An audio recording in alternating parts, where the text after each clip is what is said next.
अस्सलाम वालेकुम। Stirling learning में खुशामदीद। आज के इस लेक्चर में हम फिज़िक्स 10th की बात करेंगे और इसमें हमारा ये आज 20वां लेक्चर है और हमने 12th चैप्टर जो कि थर्ड चैप्टर बनता है 10th का वो हमने शुरू किया हुआ था। उसका ये हमारा आज रिफ्रैक्शन थ्रू प्रिज्म 12.7 आज हम स्टार्ट करेंगे, जो कि रिफ्रैक्शन थ्रू प्रिज्म है। चैप्टर है हमारे पास नंबर 12 है, ठीक है। उसके बाद 12.7 आज हमने करना है,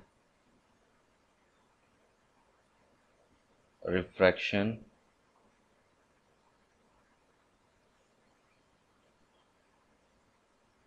थ्रू प्रिज्म। अच्छा, पहले तो आप लोगों को ये पता होना चाहिए कि प्रिज्म होता क्या है। यहाँ पे भी पिक्चर भी बनी हुई है, लेकिन ये 2D में पिक्चर है, ये 3D में असल में 3 साइडेड शेप होती है। थ्री तीन कोने होते हैं उसके, और ये 3D में शेप होती है कुछ इस तरह से।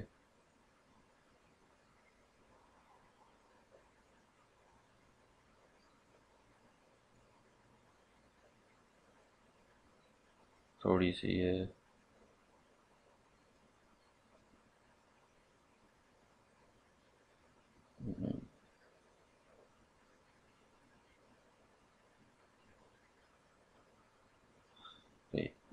3D में बनाना इसको मुश्किल है, लेकिन होती ये मतलब इस तरह से ये पड़ी होती है। इसको एक त्रिकोण टाइप होती है तीनों साइडों पे, इसके इधर भी 3 कोने, इधर भी 3 कोने, 3 कोने, 3 कोने। लेकिन ये क्या होता है, ये इट हैज़ अ वॉल्यूम या 3D शेप होती है।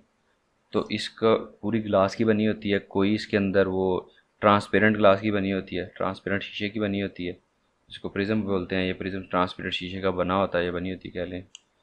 तो इसकी ज़रा फिगर बड़ी बनाते हैं इससे हमने,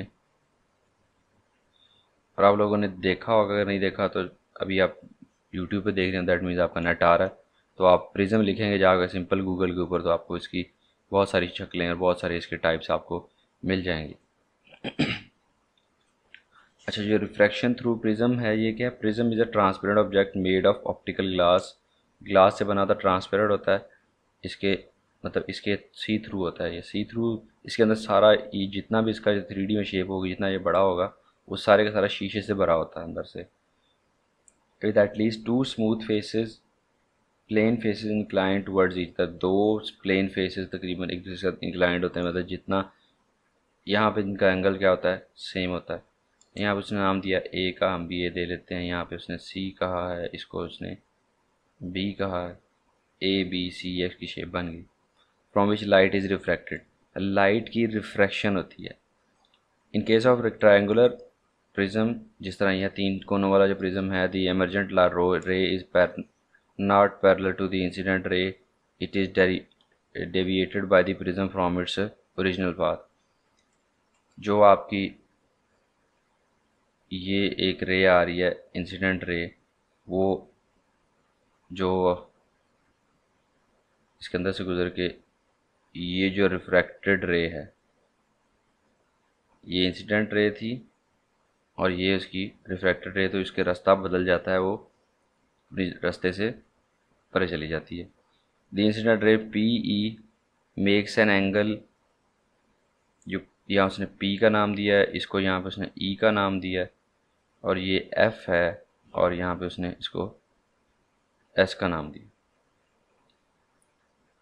तो कह रहा है जो रे पी ई है makes an angle of incidence I at a point E and is refracted. यहाँ पे एंगल आई बनाती है वो, and is refracted towards the normal N. इसके ऊपर जो नॉर्मल होगा वो इसके लिहाज से यहाँ पे 90 डिग्री, इसके लिहाज से 90 डिग्री का एंगल जो होगा वो कुछ इस तरह से होगा, और इसके लिहाज से 90 डिग्री का एंगल इसके लिहाज से। तकरीबन अंदाजे से बना रहा हूँ, अगर आपने फिगर बनानी है तो आपने इसके एग्जैक्ट एंगल्स बनाने हैं, डी को रख के या वो कंपास को यूज़ करते हुए 90 डिग्री के पूरे एंगल बनाने हैं।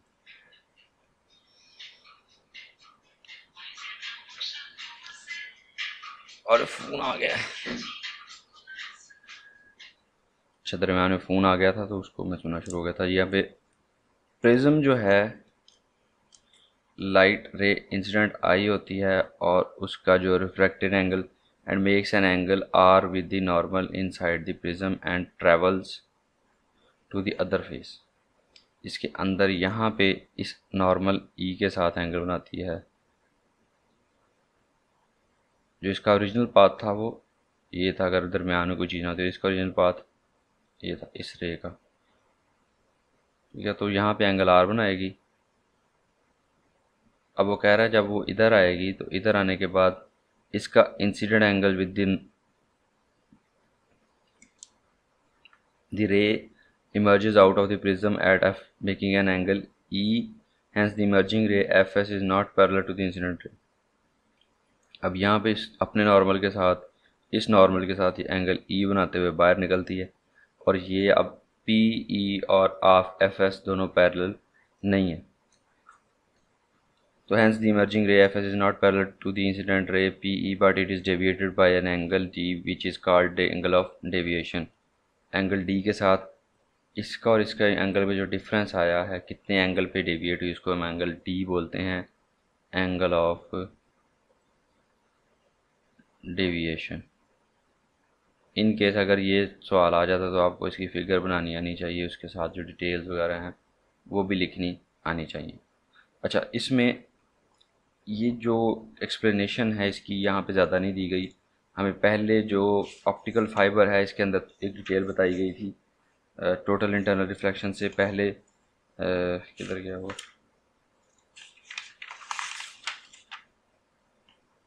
जी, टोटल इंटरनल रिफ्लेक्शन में हमारे पास हमें बताया गया था कि जब हार्ड मीडियम से सॉफ्ट मीडियम की तरफ जाती है light, for example from glass to air, तो वहाँ पे एंगल ऑफ रिफ्रैक्शन बढ़ जाता है, light bends away from the normal. तो इसका उलट क्या होगा, जब लाइट एंटर करती है from lighter medium to light travels from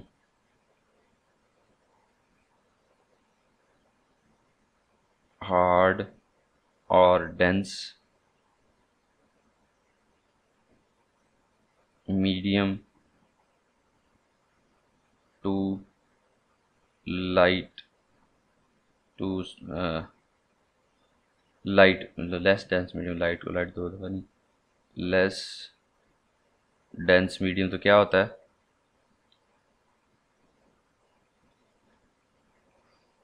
bends away from normal, ठीक है। लेकिन जब डेंस से hard to from hard to और डेंस मीडियम टू लेस और लेस डेंस मीडियम, तो अगर इसका उलट होगा, अगर वाइस वर्सा जाए, वाइस वर्सा मतलब लेस डेंस टू डेंस, तो क्या होगा, बेंड्स टूवर्ड्स नॉर्मल, ठीक है। अब ये जो चीज़ें मैंने लिखी हैं इसको इसके ऊपर डिस्कस करते हैं। अभी यहाँ पे एंगल आई जो था, क्या एंगल आई यहाँ मैंने जी, एंगल आई यहाँ नहीं बनेगा, विद दी नॉर्मल बनेगा। अच्छा, जहाँ पे जो एंगल आई था that is greater than this angle of reflection. क्यों? क्योंकि हम यहाँ से, ये लाइट मीडियम है, हल्का मीडियम है, लेस डेंस मीडियम है, एयर है, एयर से हम ग्लास के अंदर एंटर हो रहे हैं। जब एयर से ग्लास के अंदर लाइट एंटर होगी, it will go towards the normal. Normal इस सरफेस का नॉर्मल ये है, तो लाइट जो है नॉर्मल की तरफ झुक जाएगी, इस वजह से लाइट जो है इस तरह बेंड होती है। उसके बाद जब वो बाहर निकलती है तो उसका नॉर्मल ये है इस सरफेस का, तो वहाँ पे वो फिर से नॉर्मल से अवे भागेगी। अगर नॉर्मल की तरफ जाती तो ये इधर ऊपर की तरफ लाइट जाती, लेकिन ऐसे नहीं है। जब लाइट हल्के मीडियम से डेंस मीडियम में आएंगे तो it will bend towards the normal, तो इस वजह से इसका angle of refraction angle of incidence से कम है। और when it will get out of the dense medium to lighter medium, angle of refraction इसका बढ़ जाएगा और वो मज़ीद बेंड हो जाएगी नीचे की तरफ, तो ये उसका आपको यही पाथ नज़र आएगा। ठीक है। और अच्छा, इसके बाद हमारे पास नेक्स्ट चीज़ आ जाती है लेंसेज। ये लेंसेज का स्टार्ट है। आज हमने भी सिर्फ अभी तक रिफ्रैक्शन थ्रू प्रिज्म किया है, अभी हम लेंस पढ़ेंगे। लेंस क्या होते हैं? ग्लास और लेंस में फ़र्क है। Lenses are made of transparent glass but they have a specific shape, that is why we call it lens। ठीक है। एक होता है जो अभी हमने पढ़े थे, जो एक तरफ से वो होते हैं रिफ्लेक्टिंग होते हैं और दूसरी तरफ से नॉन रिफ्लेक्टिंग होते हैं, उनको हमने पढ़ा था, जो पीछे हमने पढ़े हैं यहाँ पे। ये जो जितने भी कनकेव मिरर या कन्वेक्स मिरर पढ़े। अब लेंस है, लेंस भी आपके पास मटेरियल इसका भी वही होता है, ग्लास मटेरियल के बने होते हैं, लेकिन क्या होता है इनमें इनमें कोई भी साइड पेंटेड नहीं होती विद सिल्वर और एनीथिंग, और इसमें जो लाइट है वो इसके अंदर से पास थ्रू कर जाती है, और इसके अंदर हम ये भी पढ़ रहे थे रिफ्रैक्शन, और इसमें जो इमेज बनता है that is also formed through refraction. Lens is any transparent material. Lens कह रहा है कोई भी ट्रांसपेरेंट मटेरियल होता है हैविंग टू सर्फेसेज, जिसकी दो सरफेस होती हैं, of at least which at least one is curve, दो साइडें होती हैं उसकी, मतलब ट्रांसपेरेंट होता है ना, तो इस तरह हो सकता है, इस तरह हो सकता है, एक तरफ प्लेन एक तरफ कर्व, ऐसे हो सकता है, या ऐसे भी हो सकता है। तो ये सारी लेंस की शक्लें हैं। ठीक है। ये हर तरह से लेंस हमारे पास मौजूद, इसकी में से कम एक साइड कर्व्ड होगी। अगर एक साइड कर्व नहीं होगी, बिल्कुल दोनों साइडें सीधी हो जाएंगी, तो this is transparent glass, this is not the lens. Lens के होने के लिए कम से कम एक साइड का कर्व्ड होना ज़रूरी है। Lenses refract light in such a way that an image of object is formed. ये लेंस की डेफिनेशन समझ लें इसको, सिंपल लेंस की डेफिनेशन जो है वो आपको यहाँ मिल जाएगी। Lenses of many different types are used in optical devices such as camera. मतलब बहुत जगह पे इस्तेमाल होते हैं, जो हम ऐनक लगाते हैं, जो आई साइट जो वीक होती है, माइक्रोस्कोप है, टेलीस्कोप है और प्रोजेक्टर है। They also enable millions of people to see clearly and read comfortably. ठीक है। तो टाइप्स ऑफ लेंसेज आगे पढ़ेंगे। हमारे पास लेंस की समझ आ गई, क्या होता है? कोई भी ऐसी शेप जिसकी कम से कम एक साइड कर्व्ड हो या दोनों साइडें कर्व्ड हो और वो ट्रांसपेरेंट मटेरियल का बना हो, उसको बोलते हैं लेंस। लेंस शीशे के भी होते हैं और लेंस ट्रांसपेरेंट उसके भी होते हैं, प्लास्टिक के भी होते हैं। Types of lenses. There are different types of lenses. Lens which causes incident parallel ray to converge at a point is known as convex or converging lens. जो लेंस मिडल से मोटे होते हैं और साइडों से बारीक होते हैं, ये इस तरह के, इसको क्या बोलते हैं हम? दीज आर कॉल्ड कन्वेक्स और कन्वर्जिंग लेंस। ये आपके पास कन्वेक्स है, इसकी फिगर आपके पास पेज नंबर 247 के ऊपर बनी हुई है।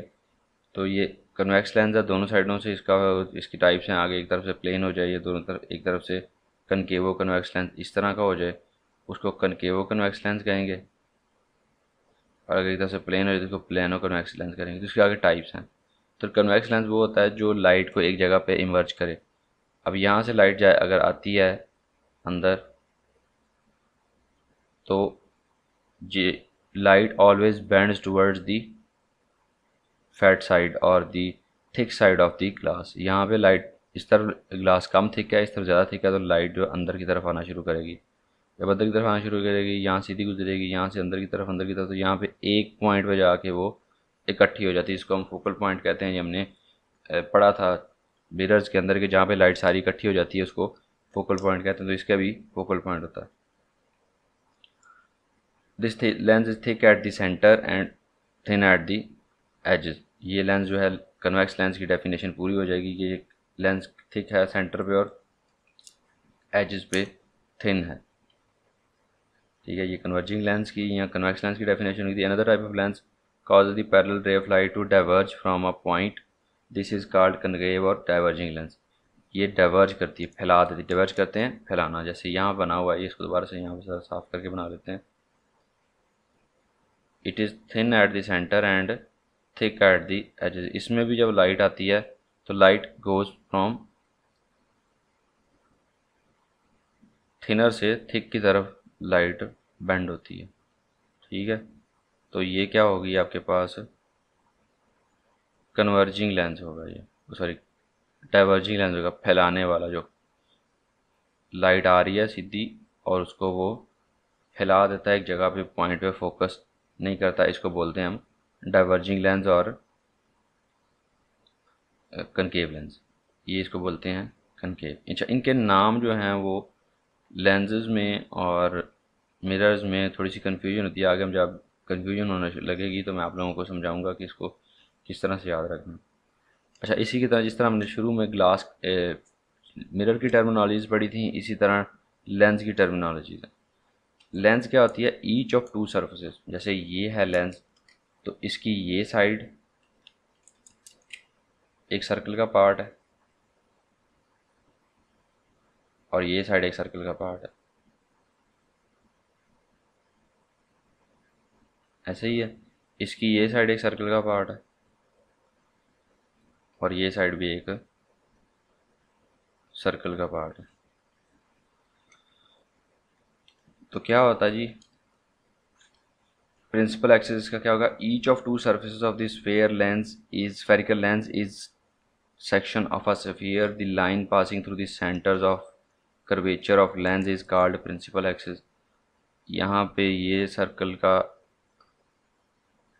ठीक है, ये इसका सेंटर है और ये इसका सेंटर, इस सर्कल का इस सेंटर और इस सेंटर के दरमियान में से ये जो लाइन गुजर रही है, दिस इज़ द लाइन, ये सेंटर ऑफ कर्वेचर से गुजर रही है सी से, तो इसको बोलेंगे हम प्रिंसिपल एक्सिस। इसी तरह यहाँ पे इस सर्कल का और इस सर्कल का जो पॉइंट है, इसके मिडल से जो लाइन गुजर रही है, इसको बोलेंगे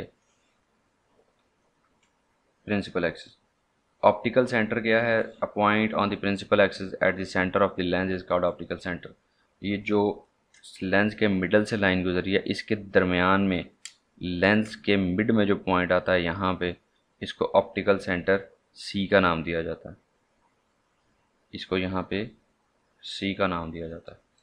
और ये चीज़ें आपने याद रखनी है क्योंकि ये पेपर में आती हैं छोटी छोटी डेफिनेशंस के तौर पर। उसके बाद आता है प्रिंसिपल फोकस। प्रिंसिपल फोकस की डेफिनेशन आप लोगों ने पहले पढ़ी है। लाइट रेज जो हैं वो in case of converging lens और convex lens, diverging lens, converging lens और कन्वेक्स लेंस, वो इकट्ठी होकर एक पॉइंट पे फोकस होती हैं। उसको हम रियल फोकस कहते हैं या एफ कहते हैं, यहाँ मैंने बनाया हुआ इसको। और दूसरा जो है प्रिंसिपल फोकस जो है, लाइट जो डाइवर्जिंग लेंस में या कनकेव लेंस में लाइट आउट साइड जाती है, तो हम इसको अगर पीछे की तरफ खुद से ड्रा कर लेंगे, पीछे इधर मिलता होगा आके ये, तो वहाँ पे जहाँ पे ये मिलेगा इसको हम फोकस कहेंगे। तो ये जो है, इसके लिए जो फोकस होगा रियल फोकस होगा, इसके लिए फोकस जो होगा वो इमेजिनरी होगा। ठीक है, तो ये प्रिंसिपल फोकस वाला वो पॉइंट है। और जितनी दूर वो पॉइंट होगी, ये वही डेफिनेशन जो हमने मिरर के अंदर की हुई है, जितनी दूर वो फोकल पॉइंट होगा उसको, उसकी लेंथ को हम फोकल लेंथ कहते हैं। ठीक है, अच्छा, अब यहाँ तक कर लेते हैं आज, और आगे power of lens and image formation का फार्मूला और सारी ये जो डिस्कशन है इंशाल्लाह नेक्स्ट लेक्चर में करेंगे। और हमेशा की तरह दुआ में याद रखिएगा, अपना ख्याल रखिएगा। अल्लाह हाफिज़ और अल्लाह आपका निगहबान।